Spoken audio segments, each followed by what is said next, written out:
Хәерле көн. Эфирда юлчы тапшыруы һәм без Казан арты төбәкләре буенча сәфәребезне дәвам итәбез. Дөресен генә әйткәндә, Казан арты дип аерым бер төбәкне ассызыклап әйткәч тә, аның да бит төрле районнары, төрле авыллары бар. Мәсәлән, бүген без Питрәш районына аяк бастык. Һәм аның үзәге Питрәшнең үзендә. Питрәш Казаннан нибары 25 километр гына ераклыкта. Шуңа күрә аның йортларында да, аның тарихында да һәм хәтта халкы составында, архитектурасында да үзгәрешләр ярый суык сизелә. Шул ук Әтнә яки Арча кебек районнар белән, шул ук Казан арты районнары белән чагыштырганда да. Бүген без Питрәштән башларбыз, бу инде безнең кереш тапшыруы булыр. Питрәштән соң сәфәребезне Күн авылы белән дәвам итәрбез. Әлбәттә инде Күн авылы дигәч, бу урында тапшыруның башында ук менә бу көй яңгырарга тиештер. Һәм әлбәттә, әлеге көй астына без моторлап һавадан төшергән башта Питрәш кадрларын, аннан соң инде Күн авылының үзенең дә кадрларын куербыз. Әлбәттә, шушыны гына да карап утырыр идек, ләкин безнең сәфәребез сәхифәләргә, тарихи сәхифәләргә бик бай бүген. Шуңа күрә аларны тәртибе буенча барларга тырышыйк. Киттек.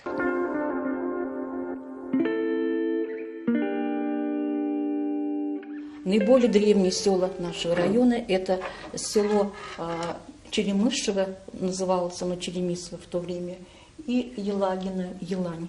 Вот эти села 8 века, поселения 8 века считается. Они сейчас марийские, оба поселения или уже нет? Нет, но они уже исчезающие, можно сказать, исчезающие. Там уже небольшое население, в основном живут дачники. Следующий период заселения – это во время булгарского периода, когда булгары стали населять реки Кама, Мёша, и в это время появились у нас на нашей территории тоже села. Это в основном вот в районе Салмачи селение, это Богородское, в то время называлось Сафаров починок. Это поселение было в районе Салкын-Чишмя, деревня Салкын-Чишмя. Это было Бимерь, в то время называлось. Это Кибяч, в то время называлось. Вот эти поселения относятся к 13-14 веку. И следующий этап заселения – это во время Казанского ханства, когда Иван Грозный взял Казань, и в Свияжске был построен Троицкий Сергиев монастырь. И костромские строители этого монастыря в дар получили Пестричинские земли. Вот и как раз образовалась деревня Троицкая пустошь. То есть самое первое население это были костромские строители. И поэтому называлась Троицкая пустошь, потому что они строили Троицкий Сергиев монастырь. Следующее название Никольское, в честь деревянной церкви Николая Угодника. И, наконец, название Пестрицы идет с 1650 года. Иң элек район күләм тарихка күз салыйк. Питрәш районының хәзерге чикләре 1930 елның 10 августында урнаштырыла. Район үзәге Питрәш Казаннан 45 километр ераклыкта, Мишә буенда урнашкан, ким дигәндә 450 еллык тарихы булган авыл. Аның тарихы үзенчәлекләрен музей экспозициясеннән күрсәтеп аңлатуы дөресрәк булыр.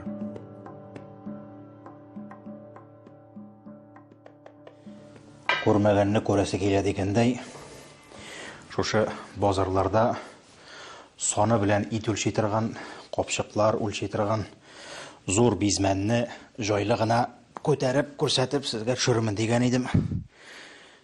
Бер дә кызык түгел икән алай дип сөйләү җәмәгать. 50 кило бар да бар бу. Линолеумнарын җыртмыйча гына яткырып куя алсам минме? Иркенләп алга таба сөйләр идем сезгә.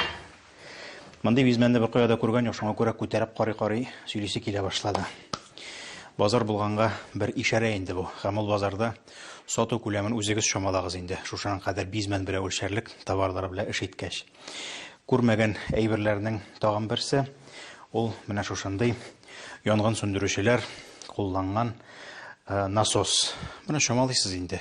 Һич югы теге документаль фильмнарда күрмәгән булсагыз, мультфильмнардан күргәнегез бардыр. Менә шулай итеп су китерә торган насос, кул насосы дип әйтик инде. Һәм янгын сүндерүчеләр турында сүз чыккан икән, моның инде эшләү принцибын аңлатып торудан мәгънә күрмим. Менә янгын сүндерүчеләрнең шушындый баш киемнәре, каскалары турында сөйләп узасым килә. Әлбәттә, бу каскаларның күпкә матурраклары да булган элеккегрәк заманнарда. Монысы инде гади, русчалатып әйтсәк, рядовой янгын сүндерүчеләр кигән булса, инде аларның җитәкчеләре, командирлары кия торганнары ялтыравыклы да булырга мөмкин, аның теге бизәкләре дә күбрәк булырга мөмкин бит әле.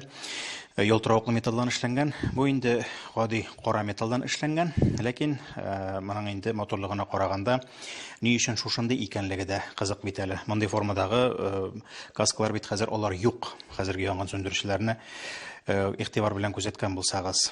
Беренчедән, аның менә шушы кикриге күзгә ташлана. Ул бердә моторлык өчен эшләнгән әйбер түгел. Янгын сүндерүчеләрнең нинди шартларда эшләгәннәрен беләсез.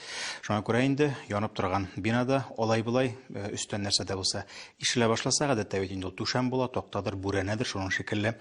Әйбер башка төшкән очракта да шушы кикрик белән ул шушы кикрик буенча шуып чыгып китәргә тиеш була инде. Беренчедән, икенчедән, бу кикрик дигән өлеше машинаның бамперы кебегрәк функцияны башкарган, ул күпмедер дәрәҗәдә амортизация биргән әле. Барыбер дә теге баш түбәсендә генә торган шушы калайга төшү түгел. Аннан соң инде бу алга һәм артка киткән менә шушы козырек дип әйтим мен инде аны. Шулай чыгып туру итәкләренең шулай озынчалатып эшләнүенең дә сәбәбе, беренчедән, су сипкән вакытта якадан эчкә су акмасын өчен, икенчедән инде әлеге дә баягы күмердер, очкындыр, шуның шикелле әйберләр шулай ук эчкә яка артына кыйылмасын өчен дигән әйберләр. Һәм касканың эчке ягын карыйбыз икән, бу очракта ул күннән башкарылган. Бу инде шулай ук баш түбәсенә күпмедер дәрәҗәдә амортизация бирә торган, башка утырып тора торган өлеше. Гомумән инде хәрби каскаларда кебек тә күннән эшләнгән булырга мөмкин, яки киездән эшләнгән булырга мөмкин аның эчке яклары. Менә шундый гади генә, ләкин күп кенә янгын сүндерүчеләрнең тормышын, башын саклап калган шушындый каскалар булган инде алар. Сүз уңаеннан дөрес булса, ул чорларда, менә 20нче гасыр башында, һәм гомумән 20нче гасыр дәвамында дип әйтсәк тә була әле, бу каскаларның 3 кенә размеры булган дип әйтәләр. Белмим, ул янгын сүндерүчеләрне стандарт буенча җыйганнардырмы инде, ләкин ничек тә теге азмы-күпме үз размерын эзләп таба торган булганнар инде, азапланып булса да. Итрәш, дөресрәге пистриция атамасының килеп чыгышы турында берничә риваять бар. Шәхсән миңа иң ошаганы бу як урманнарында пистрец дип аталучы гөмбәнең күп булуына бәйле. Бу як халкы шул гөмбәне май-июнь айларында яңа уңыш җыелганча, халык азыкка тилмергән чорда Казанга илтеп сата торган булган. Кала халкы аларны пистреци приехали дип куанып каршы алган диләр. Андый ашарга яраклы пистрец дигән чуар агач гөмбәсе дөрестән дә бар. Һәм аны чыннан да иртә җәйдә яшь, йомшак килеш ашыйлар. Пистрец атамасының килеп чыгуына тагын бер аңлатма, төрле халык яшәүдән, чуар авыл булудан кушылган исем ди.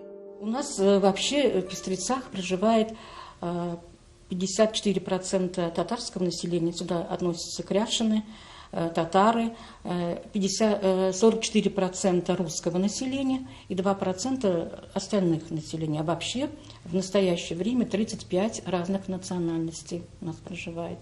И вот в основном, как я уже сказала, русские, кряшеные, татары. И вот, кстати, костюмы вы можете увидеть, это русский национальный костюм. Мы видим, что это нарядный костюм, праздничный костюм. Видите, юбка, кофта разукрашенная кружевами. И вообще это было очень модно в то время. Это начало 20 века, конец 19 века. Вышивка крестом, все украшены. И также и платок украшен красиво так. И кружева тоже здесь присутствует. И также на фартуке тоже присутствует кружева и вышивка. Это национальный костюм кряшен, это татарская невеста, вернее, кряшен невеста. У нее мы видим тоже передник с нагрудником такой, завязывался вперед передник. Далее мы видим платье из льна и также льняное, передник льняной. И вот такой платок, этот платок невесты с манистами. Татарский костюм, посмотрите, татарский костюм тоже. Это богатый женщины костюм. Если мы вот здесь есть и крестьянский костюм, да тоже крестьян. Это богатые женщины, платье с оборками из такой ткани, хорошей ткани. Вот. И камзол. Камзол тоже украшен хорошо, красиво, с позолотой украшен. И колфак.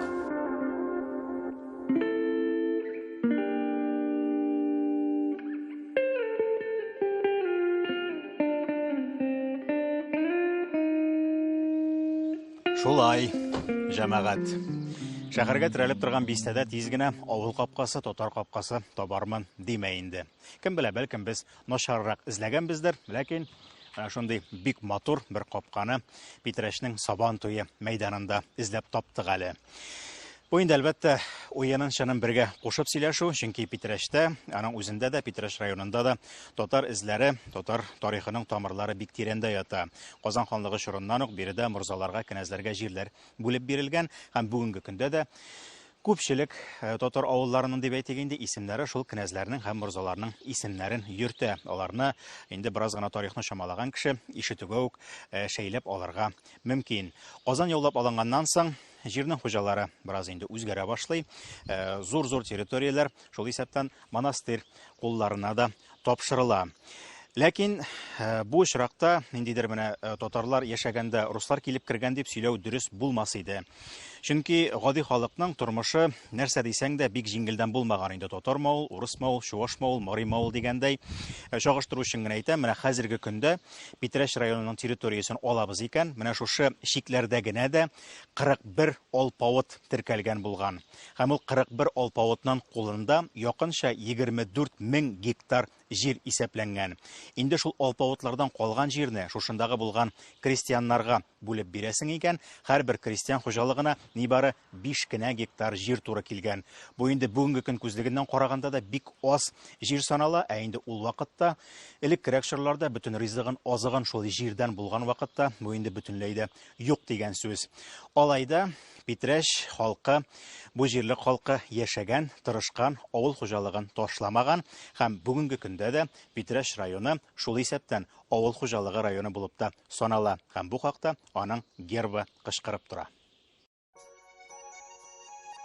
Гербта авыл икътисадының бер юнәлешен күрсәтеп торучы әтәч тә, чүлмәк тулы алтын ашлык та, шул чүлмәкне тотып торучы шәшкеләр дә Питрәш районының алдынгы авыл хуҗалыгы районы икәненә ишарәли. Питрәш ягы дөрестән дә авыллары белән, авыл табигате һәм шул авылларның көйләре белән ямьле. Алар арасында иң танылганы әлбәттә Күн авылы көе. Питрәштән чыгуга Күн урманына килеп керәсен, халык телендә ул шулай дип атап йөртелә. Һәм безгә Күн авылына барып җитү өчен нибары 5 кенә километр юл узарга кирәк. Ләкин шул 5 километр юлның менә шушындый бормалы булуына игътибар итегез әле сез. 100 метр сайын борылыш биредә. Менә шулай елан шикелле Күн урманы аша Күн авылына бара торган юл салынган. Һәм карталарда эзли башласагыз, Күн авылын Күн дип тә түгел, Күн дип тә түгел, Конь дип эзләргә кирәк. Аның риваяте дә бар икән әле. Менә бу юлның бормалы булуы шушы Питрәшкә барган вакытта, яки инде Питрәштән кайткан вакытта бер атның үзеннән үзе урман эчендәге агачлардан шулай итеп бормаланып үзенә юл салып чыккан да, менә шул ат юлны ничек итеп салган, менә шул килеш бүгенге көнгә кадәр шушы юл калган дип әйтәләр инде. Шулай булгач, татарча Күн дип яңгыраган авылның исеме русчага Конь дип тәрҗемә ителүе дә бәлкем бер дә юкка түгелдер дигән уйлар да килә башлады.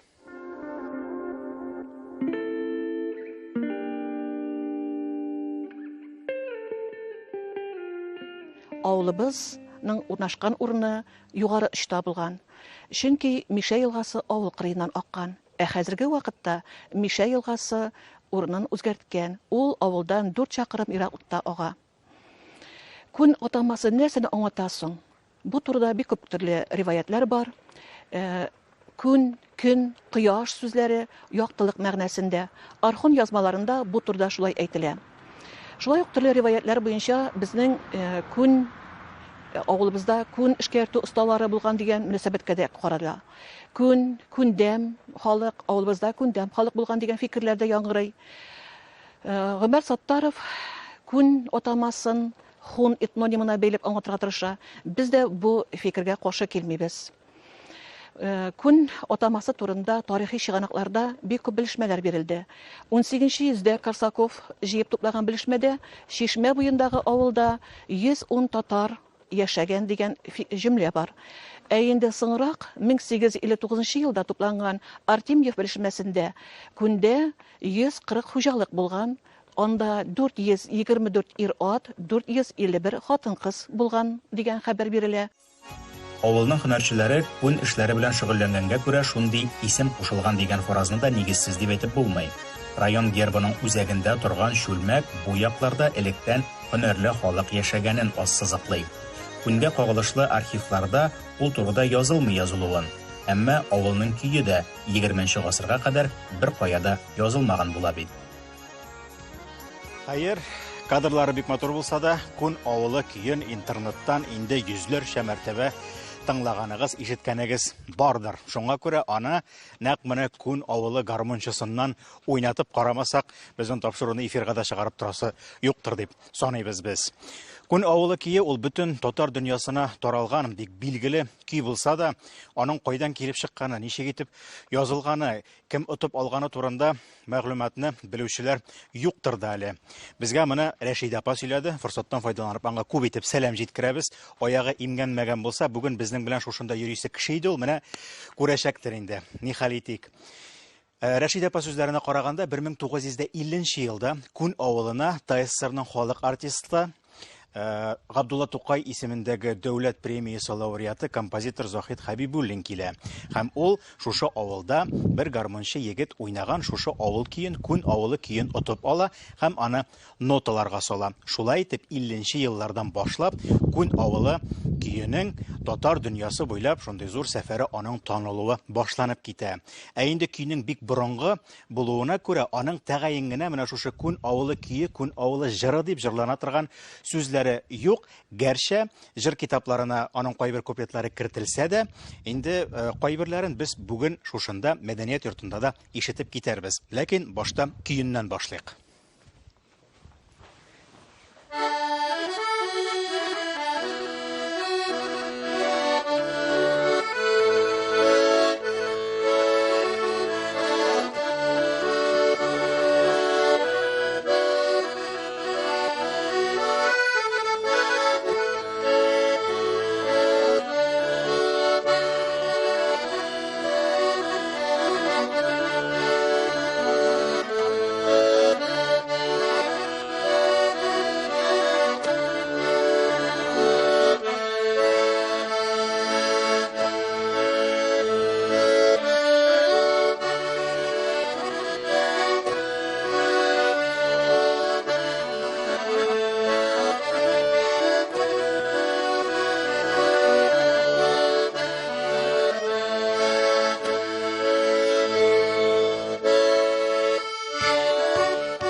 Беренче уйнарга өйрәнгән көегез шушы көй булдымы сезнең? Юк. Нәрсәдән? Алмагачлары иде. Бу ни авыр саналамы бу көй өйрәнер өчен? Авыр түгел, бу бит инде үзебезнең авыл көе. Уйный белүче кеше хәзер күпме авылда шушы көйне? Менә там ирешләр бит ярмышлар. Тагын бер сорау, ни өчен сез канат җәеп уйныйсыз гармунны? Яшь вакыт.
düşersin yansa yaş yüreklerin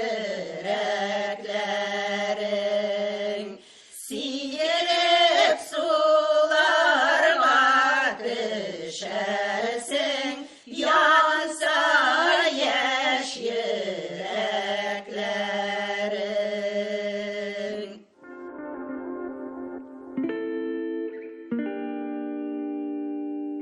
Күн авылының елга сулыкларына, матурлыкларына хозурланып йөргән арада сезгә әлеге авылга күчеп утырган халыкның килеп чыгышы турындагы тагын бер фаразны әйтеп узабыз. Бу фараз дөрестән дә ләкин ул башка фаразлар белән дә өлешчә тәңгәл килә. Хикмәт шунда, Казан ханлыгы чорында инде бирегә Нугай урдасыннан килүче, әйтик, Сөембикә кебек ханбикәләр булу сәбәпле, һәм Нугай урдасының Казан ханлыгы белән инде тугандаш дәүләт булуы сәбәпле, Нугайдан килүче һәм монда шикләрне саклаучы яки берәр төрле дорогада шиктә торган кирмәннәрне саклаучы Нугай җайдаклары, Нугай сугышчылары булганын без тарихтан беләбез.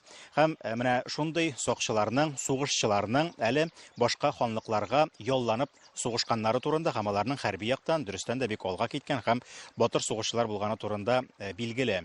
Менә Казанны саклаучы шундый сугышчылар, шушы Нугайлар дип әйтик инде, әлеге дә баягы Казанда торсалар да, инде алар җәйлеккә үзләренең тирмәләре белән чыга торган булганнар шәһәрнең читенәрәк, ул булырга мөмкин инде. Менә хәзерге Кабан күлләре тирәләре, аннан соң инде хәзерге менә Казанның циркның арткы яклары дип әйтик инде, ул вакыттан да болынлыклар булган. Һәм бер өлеше инде Казанның чите бу якка Питрәш ягына дип әйтик, Вознесение һәм Салмыши бистәләре урынына да чыккан дип әйтәләр. Һәм Казан ханлыгы алынганнан соң инде менә ул Вознесение турында бүген әйтеп уздылар. Шул урындагы халык Нугайлар инде шушы хәзерге Күн авылы җиренә күчеп утырганнар дигән фаразда яши. Шулай булгач, бу авыл тарихында Нугай компонентында исәптә тотырга кирәктер.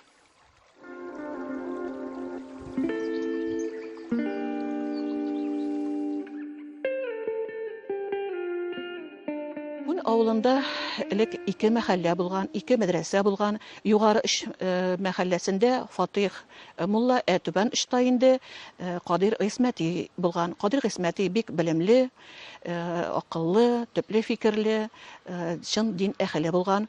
Аны күн халкы җәдидчә укыту өчен багаларын үзләре чакыртып кайтарганнар. 1905 елда авылда янгын чыга. Бу көчле җил булу сәбәпле янгын күп кенә өйләрне яндырып бетерә. Менә бу вакытта янгын Кадир Гыйсмәтинең өенә якынлаша. Ул намаз укый, ул намазына бүленми, намаз укуын дәвам итә. Ни хикмәттер, янгын аның өен сикереп уза.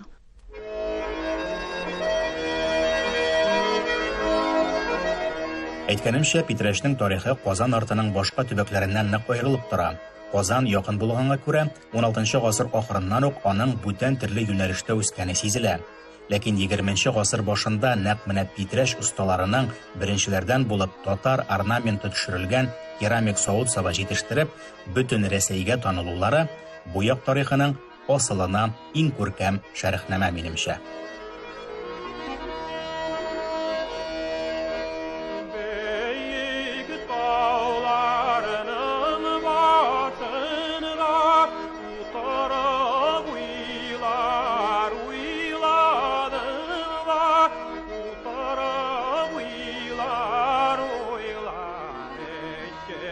Üsken iken